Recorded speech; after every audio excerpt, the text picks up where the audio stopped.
All right, so in this video, we're going to tackle the polynomial version of the division algorithm. So some key things here is that we have a field, so f is a field, and we have two polynomials with coefficients in f, and we demand that g is not 0, so we're not dividing by 0. We're going to try to divide g into f.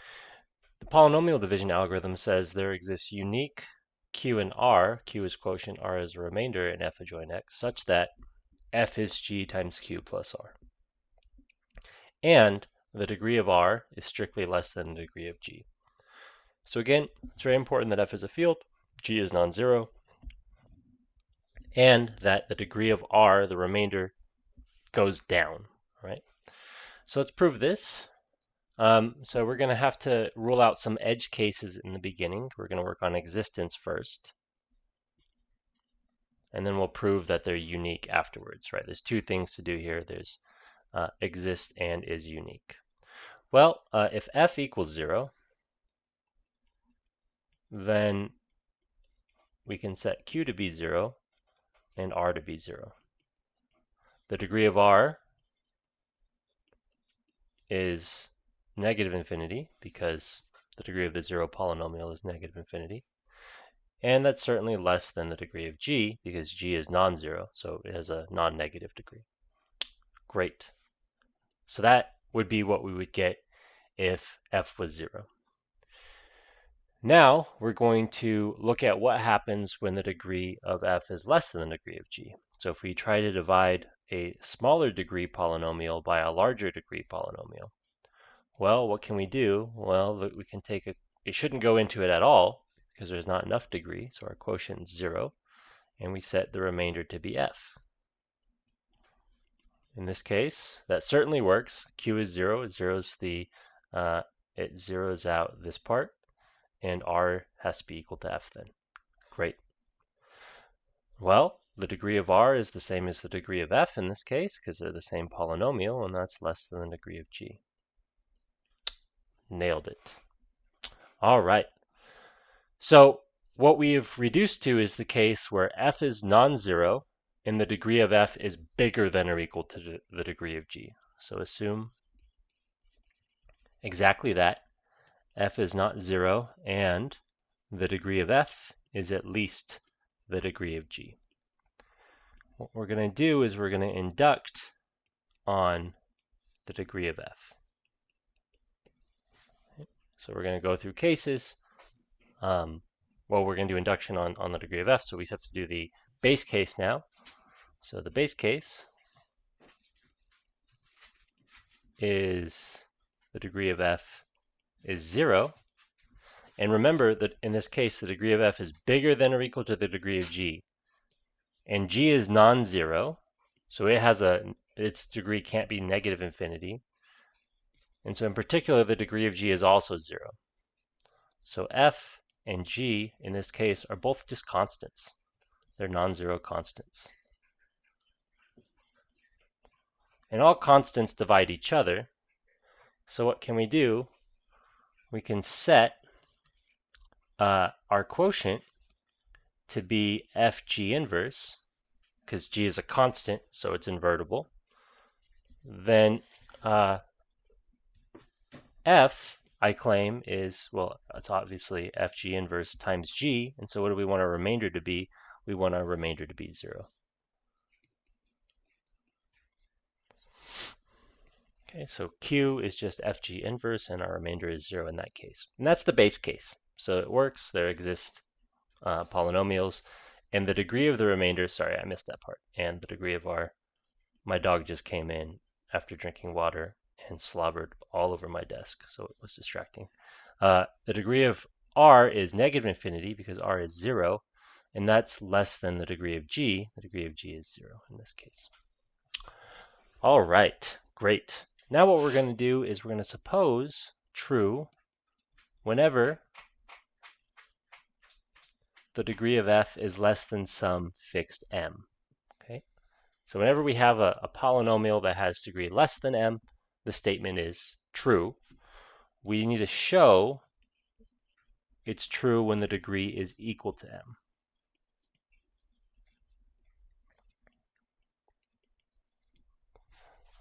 Great. So let's do exactly that. We can write f as a0 plus a1x plus am x to the m, where f is degree m. So am is non-zero. And we're in a field, so in particular it's invertible. And we can write g as some b0 plus b1x plus bn x to the n, where two things are true.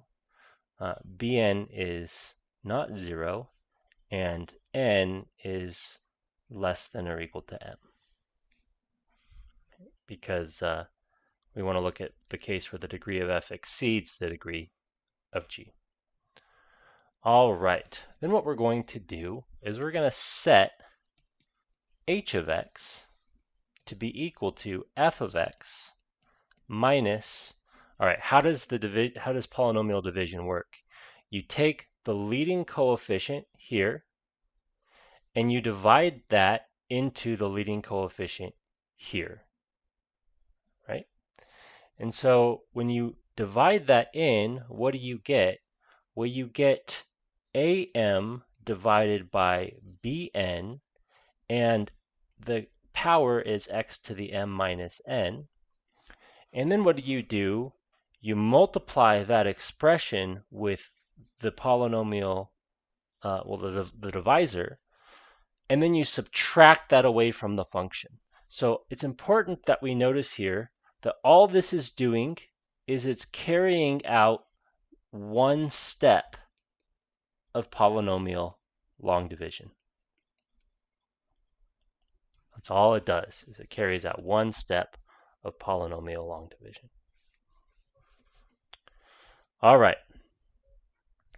Now what this does, when you subtract this from f, well, the leading coefficients, so I'll write a0 plus am x to the m, and then we're going to subtract off, all right, so we're going to take this x to the n, we're going to multiply it with x to the m minus n to get an x to the, well, it's going to be a bunch of stuff that I'm not going to write. So it's going to be like a bunch of stuff, and then the leading coefficient is going to be multiply the x to the m minus n with an x to the n to get x to the n, divide the leading term by bn when we multiply it with g. So that's going to get rid of the bn. And then we're going to multiply by an am. X to the m, sorry, there should be an m there. All right, and then all the other constants are going to get altered in some way that it doesn't really matter. But the point is when we subtract these, we get a bunch of stuff, and then the degree goes down, right? Amx to the m minus amx to the m, the degree goes down. So the degree decreases. All right, and that's going to be the key part here. So by induction, note that the degree of h is less than the degree of f, which is m. There exists a quotient, q1, and remainder, r1, such that what? Well, such that h is q1 times g plus r1. Right? The degree is less than m, so we can apply the induction hypothesis. But what is h equal to? H is f minus am bn minus 1 x to the m minus n. Oh, sorry, and the degree of r1. I missed that. Degree of r1 is less than the degree of g. Minus am b to the n minus 1 x to the minus n. G, that's what f is equal to, and that's q1 g plus r1. All right, so we're about done here with the existence part. We're going to add that to both sides. So it goes over to the right-hand side as a positive. And then we're going to factor out our g.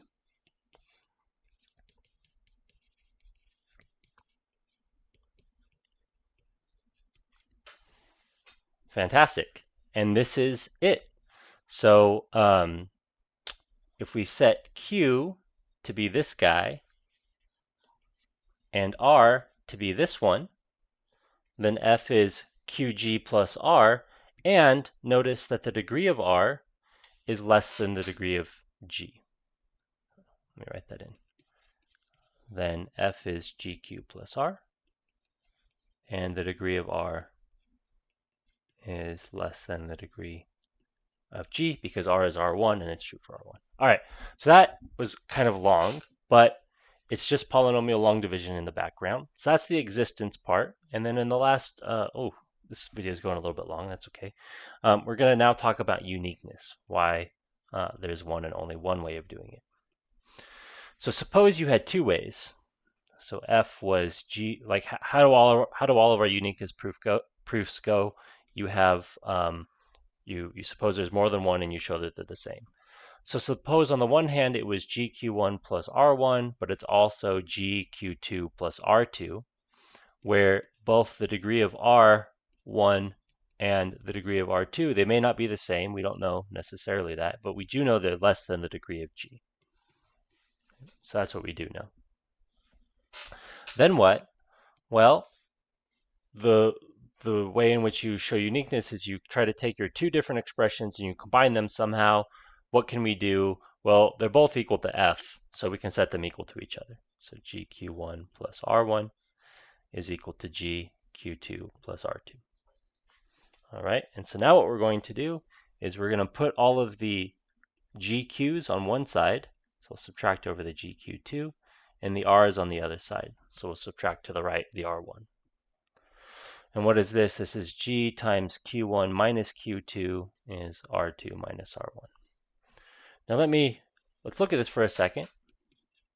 So notice that the degree of R2 minus R1 is less than the degree of them, of one of the max of them, less than the degree of the max, or the max of the degree, sorry. Because they might have different degrees, in which case you take the bigger of the two. But it's certainly less than or equal to, rather, that. And both of these guys, though, are less than the degree of G. So in particular, the degree of the left-hand side is, well, it's at least the degree of G unless the other guy is 0.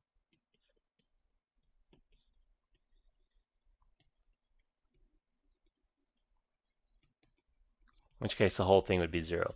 So the degree of the right-hand side is less than the degree of G, and the degree of the left-hand side is at least the degree of G, and it's only not that if this difference is 0.